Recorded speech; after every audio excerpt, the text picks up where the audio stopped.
can get very easily sidetracked. When something is being punted in the mainstream media, the New World Order agencies are deliberately doing that because they want you to not see something else. So just bear with me here. When they are focusing on Bill Gates, you should be looking at what all the others are doing, because he's one of the people in the committee of 300. Yeah. There's 299 other people, of which Nicky Oppenheimer is one of them. Yep. He's a South African. Okay. And Harry Oppenheimer, his dad before him, was on that committee. Yep. I have the entire list for the 2016 committee sitting. I haven't got any of the lists for after that. So it's interesting to actually look at these people and what they are planning. Now, to get someone like Bill Gates, who's become the golden boy of vaccines, out to speak out on that, the fact that he gets all the mainstream media platforms is a distraction, a deliberate distraction.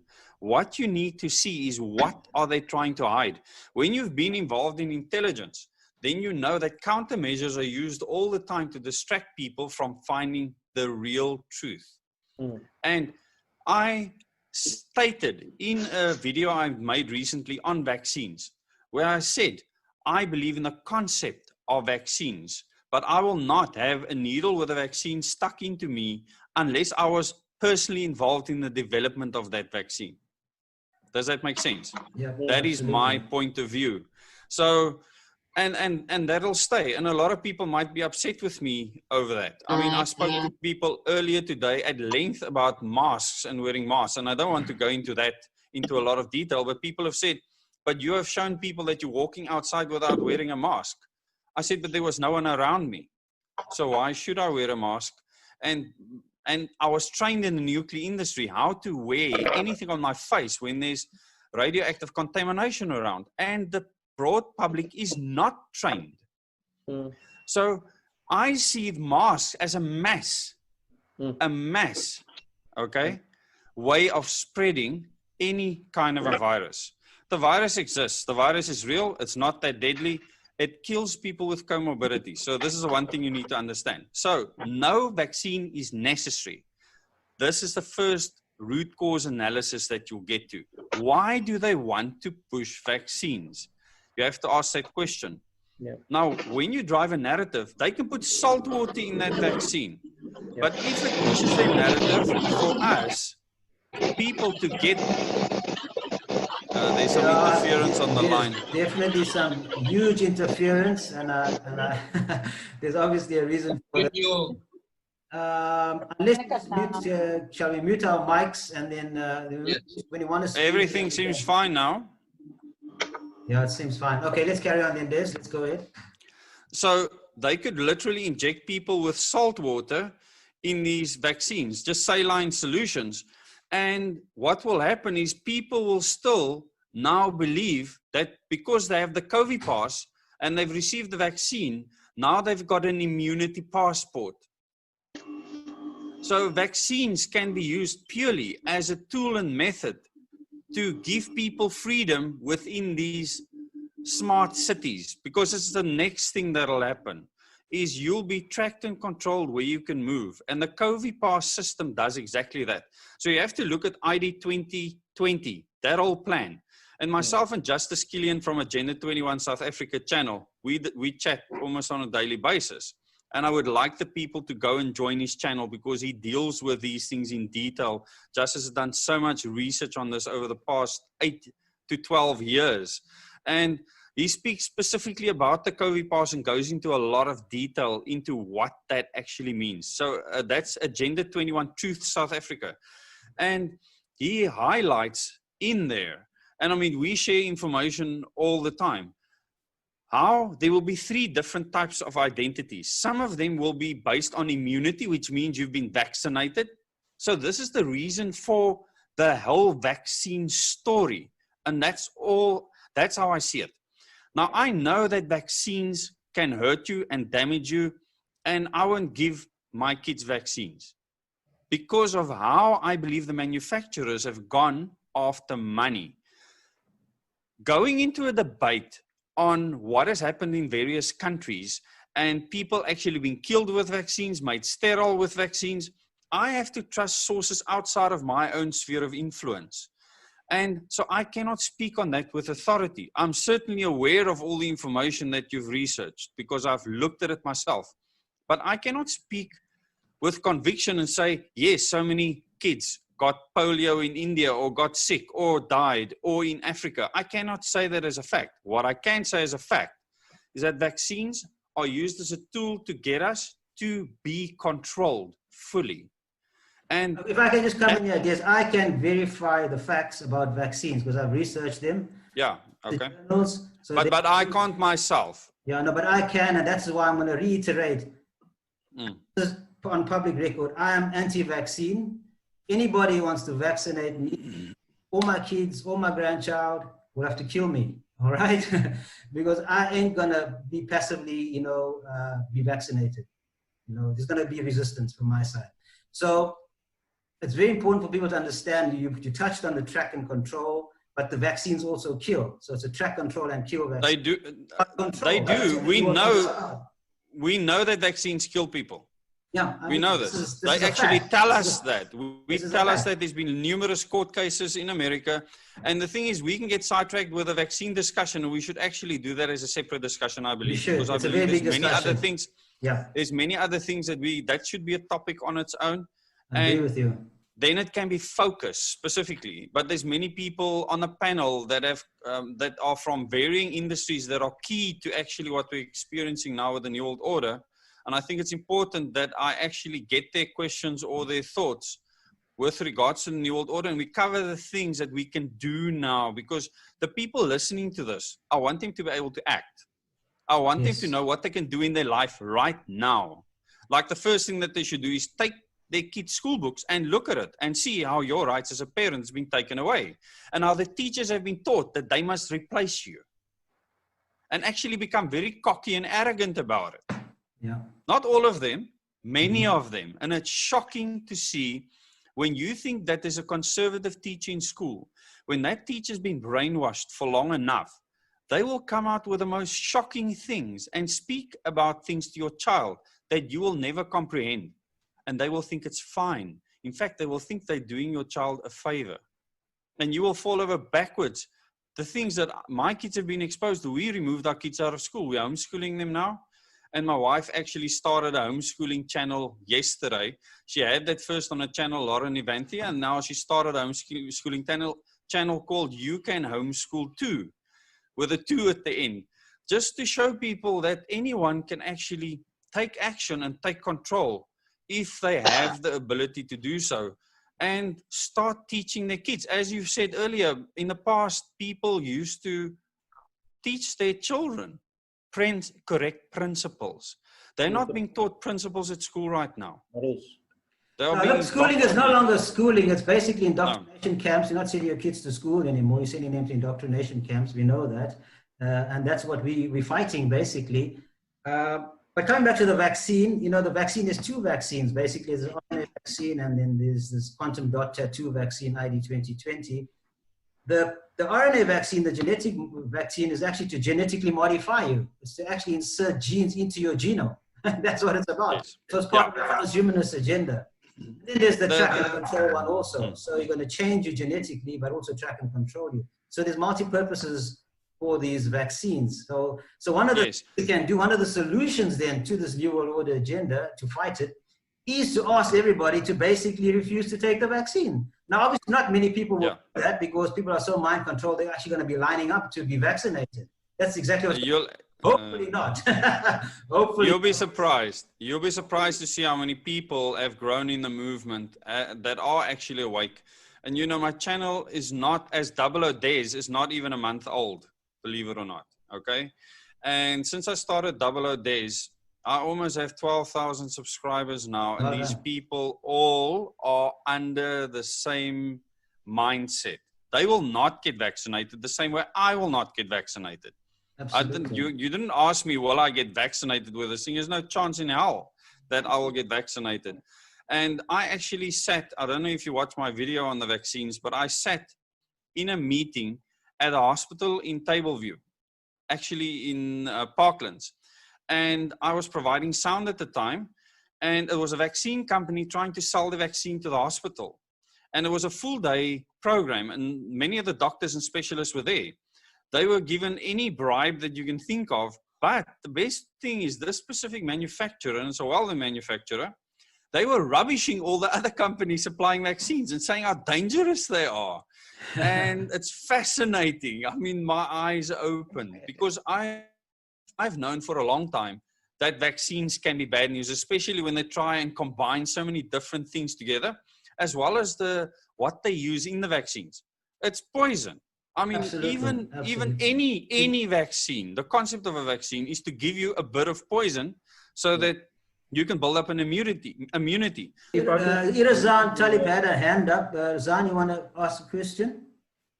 Yes. I want to know about the... Put your camera on. Okay, doesn't matter. Go ahead. My front camera has been removed. Okay. I wanted to know about the PrEP Act, the additional pages that was added to the United States document on Saturday evening. It's called the PrEP Act. It's a document that was a part of the Immunizations Act in the United States. Yes. I want to know if that document has got any effect. Is there anything similar that was added to our Vaccinations Act, or if we have something similar like that? Because it was something that was enforced. It was 40 additional pages that was added as an emergency on a Saturday night at 11:20 on December the 28th last year. Well, I can tell you, most of you probably know about Event 201, right? Mm-hmm. Yes. So there was a training program before this actually happened. So as my dad explained to me this was going to happen, and I did not believe him. But when it happens, and it happens the way he explained, I didn't tell you earlier, he actually said the virus will spread from Kailicha, it'll become the hotspot, and it'll go to the Eastern Cape. That's the kind of detail he gave me in 2004, exactly as it happened. The taxis were allowed to go to the Eastern Cape in their thousands. Why did they allow them to go? There was no cross-provincial travel allowed at the time. Have you ever thought about that? Yeah. You know, so it gives a whole new perspective to the words pandemic. Now, many of the people will contract the virus, won't even know that it happened, and nothing will happen to them.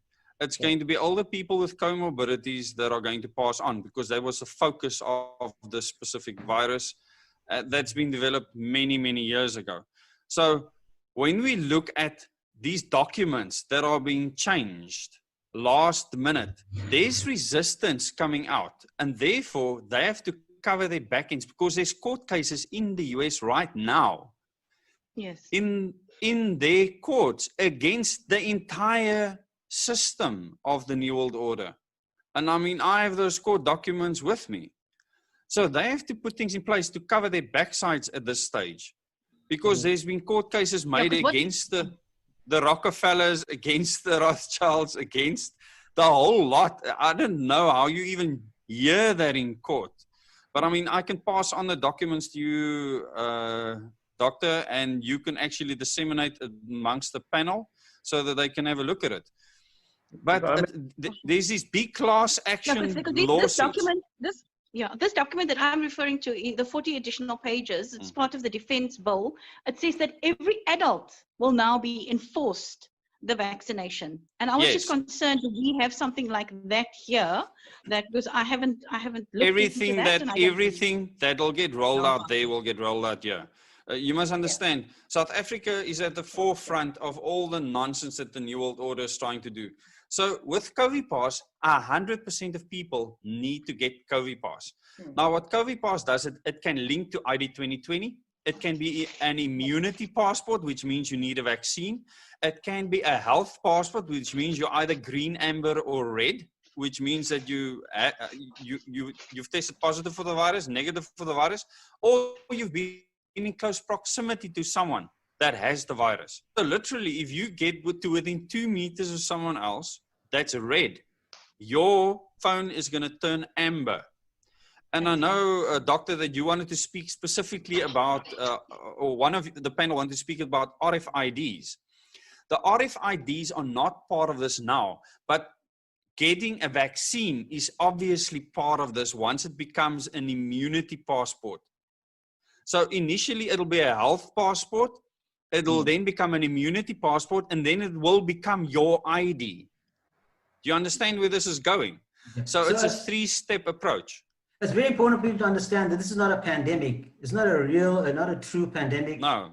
Pandemic in the true sense of the word. And in fact, nobody has provided irrefutable evidence, evidence that SARS-CoV-2 is causing this condition called COVID-19. And I'm talking about irrefutable. None whatsoever. PCR, they're using antibody tests, and Fakhri can verify this. These are not reliable tests, and the manufacturers themselves have used this test to diagnose that condition.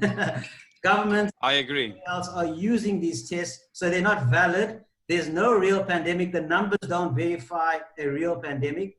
They're using this as an excuse to vaccinate the whole world. This is the message we need to get out regarding the vaccines. And we'll touch on other sub-agendas now, but I think you're quite right. We need a whole session just to talk about vaccines. Yes. You can come in.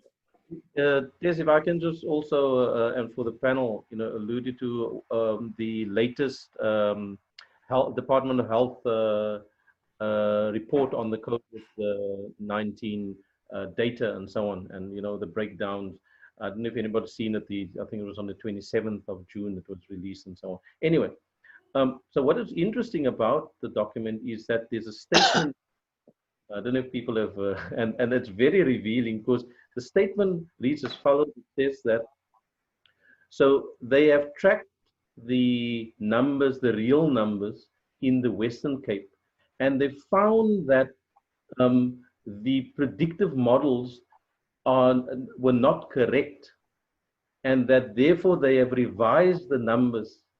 And they've also added another statement that said that now that all the testing backlog has been, they've managed to clear the backlog, it means that the backlog numbers now indicate that actually the number is very much reduced. So if one overall interpret that, they actually acknowledge that the modeling consortium misinterpreted the data, number one. They got the projections incorrect, and that actually what we have experienced in this country was one of the biggest lies actually yeah, well I called it that. I did a video on that extensively. I did a couple of videos on that actually, on that data, because and you'll see YouTube does not remove my videos, and there is one reason for that. I only give facts, and I give facts that come from government, so I always use their own facts against them. So these initial computer models came from Stellenbosch University, and there's a professor that has ripped it to shreds. He said it was like a back of an envelope calculation. That is what he called it. I mean, that's a huge indictment on their process. And this, based on this, our government locked down the country. So we know that the entire lockdown, or the basis for the lockdown, was a farce. And I've called it that. I've said that they've lied openly. Remember, you cannot test for COVID-19. You can test for SARS-CoV-2 only. You can do an RNA test for that virus's RNA and then say that someone is positive. You cannot test for COVID-19. They don't even understand what COVID-19 is. They have no idea what COVID-19 is. They're still trying to discover what COVID-19 is and what it causes. So this disease got a name before they actually know what it is, which is counterintuitive. And, you know, I think the PCR test measures RNA, but it doesn't necessarily mean it's coming from a virus. It could actually come from the patient themselves. It's just RNA. Yeah, but if you've done a proper sequencing, okay, the one test that takes long is very accurate. I've confirmed this with the people that I've spoken to that I personally know. So the longer, the quick test that they're doing now, you are 100% correct. But the test that takes a week up to 2 weeks to do, that's a proper RNA sequencing. In other words, they've actually gone and put the virus through a porcelain filter, filtered the virus out, identified the virus, done an RNA sequencing on this virus specifically, because this is an RNA virus. It's not a DNA virus, okay? And we know viruses aren't alive. I mean, they're either viable or non-viable. So this specific virus, we can test accurately for it, but it costs a fortune to do those tests. So what they've done is they've come up with tests that come close, as the tests that you're speaking of, doctor. And those tests that they do, they're not as accurate. They've also started antibody tests. And they just do those randomly, and all they've proven is that this is not a crisis. And the reason why the Western Cape now shows that there's less of a problem is because the more tests you do, the more your death rate goes down. So Yes, if I can come in here, yes, if you can send me the references for what you just said, the accurate tests, I'd like to read those. Yeah. The only way you can diagnose an infection as causing a disease, okay, to prove that an infection... No, we can't. We can't. The disease is a misnomer. Nobody's proven... I agree with you 100%. Purified the I agree virus with you. from tissue. We have no idea. They could have just spread this virus so that it could just be detected in a test and use it as a foofy. The disease itself is a total misnomer, and people need to understand that no one can say what COVID-19 is. Nobody. And I've said this clearly in my videos. I have not been provided a single shred of evidence that COVID-19 even exists. The same year? The same year. I'm still looking for that. I'm looking. I have a... Oh. I have a friend, can I speak? Yes, please go ahead, Azan. Yeah. I have a friend who came from overseas. It was, they were part of a relief mission. He tested negative overseas before they left. When he was here, he tested positive for what's called flu strain B. He was in isolation for, I think, 21 days, came out, felt good, and they randomly tested him when he went back to work again, and he was positive for COVID. I have no idea how that goes. They gave him antibiotics.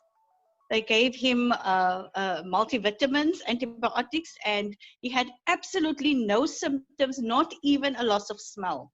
And he's been off sick for 5 weeks straight.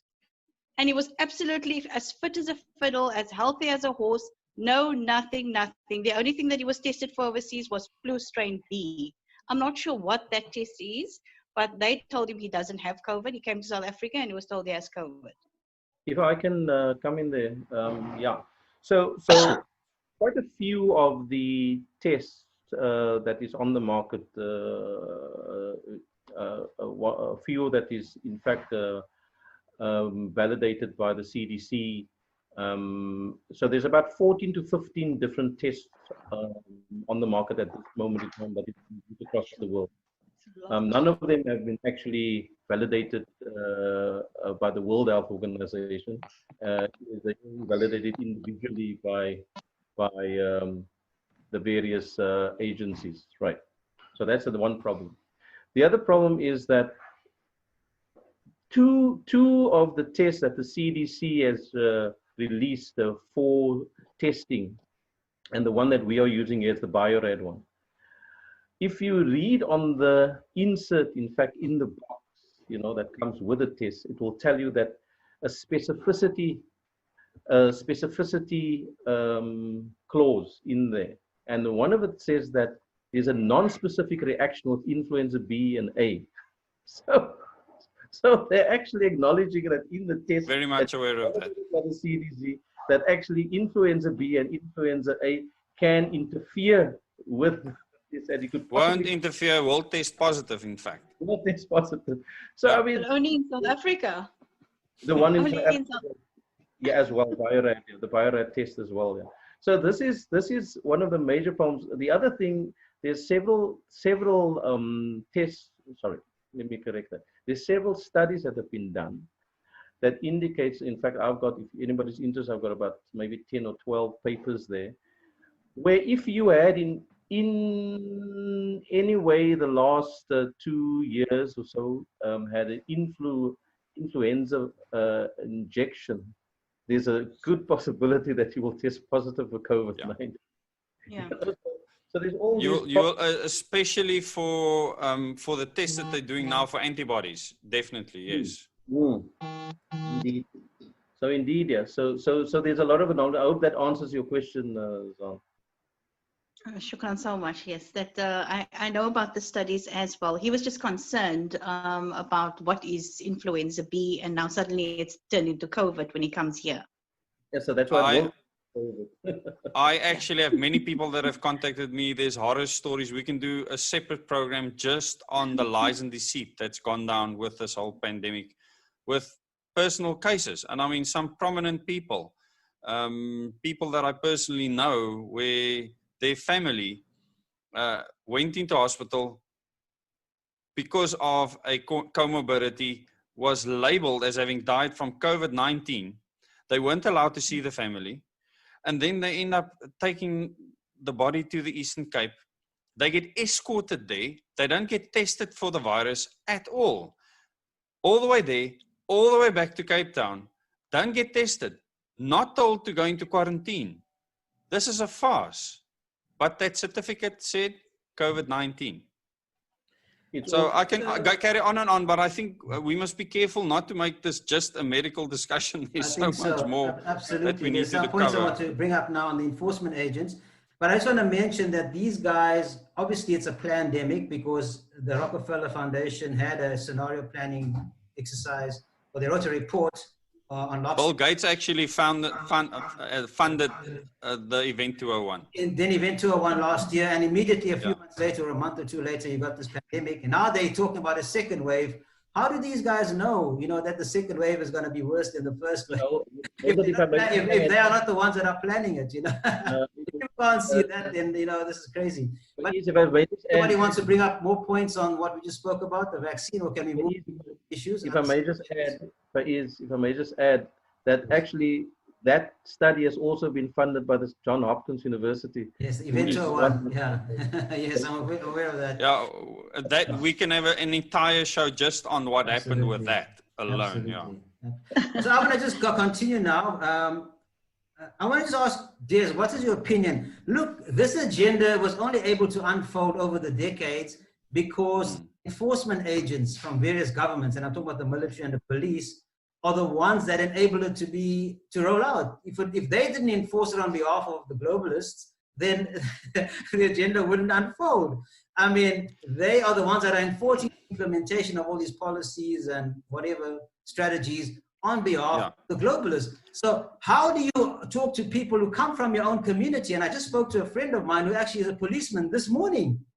And I told him, you are going to be the guys coming to my home with your guns, forcing me and my child and my grandchild to be vaccinated because I'm refusing. You're going to come here with your friends.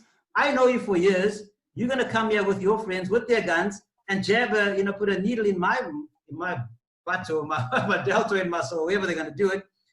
Under the, what do you think about that? Are you going to actually be doing that? I asked him, and is your friends going to be doing that? The guys, the very guys that grew up in the communities, with us, are they going to be the guys that's going to force the agenda down our throats on behalf of the globalists? What is your no? This? Okay, that's not what's going to happen. That's not what's going to happen.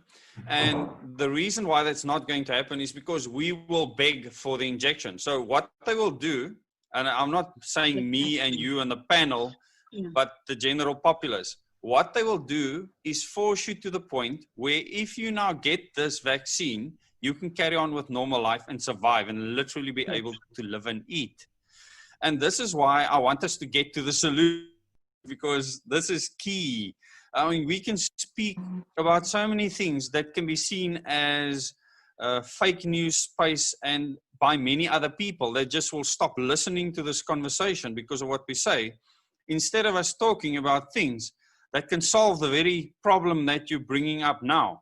So what they're going to do is make us beg for the vaccine to enable us to get the passes or whatever, or the RFID that will allow us to buy food and have access to water.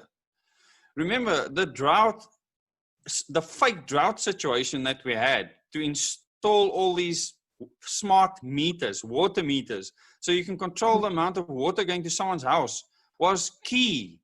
It was key. And you must understand the DA-run government, they are the most corrupt New World Order agents.